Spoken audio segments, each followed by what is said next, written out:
ഈ സാർ ഇങ്ങനെ ടി വിയിൽ വന്ന് താമസിക്കുന്ന എന്തിനാ? അത് അങ്ങേർക്ക് ഒരു പിടിയില്ലെന്നാണ് തോന്നുന്നത്.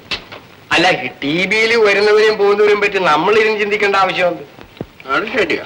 പക്ഷേ ഈ സാറ് ആളെ ചിന്തിപ്പിച്ച് കളയും. ഒരു പിടിയും കിട്ടുന്നില്ല.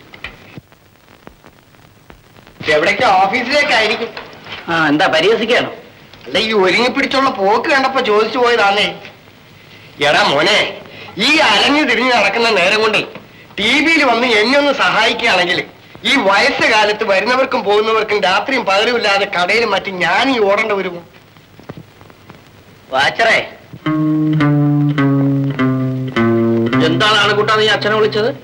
വിളിച്ചോട്ടെ എന്ന് അവന്റെ ആശയല്ലേ. അച്ഛനെന്ന് വിളിച്ചാലും വാച്ചറെന്ന് വിളിച്ചാലും ഇവിടെ ഒരു അർത്ഥമാണ്. ടി വിയുടെ സൂക്ഷിപ്പുകാരൻ വാച്ചർ, അച്ഛൻ ഞങ്ങളുടെയും സൂക്ഷിപ്പുകാരനാണ്. അതുകൊണ്ട് വാച്ചറെന്ന് വിളിച്ചോണ്ട് ഒരു കുഴപ്പമില്ല.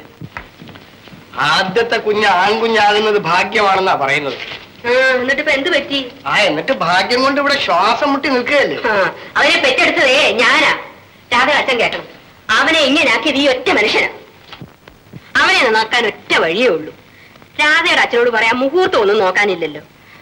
നാണക്കുട്ടന് രാധയെ കല്യാണം കഴിക്കാൻ വലിയ ആഗ്രഹമുണ്ട്.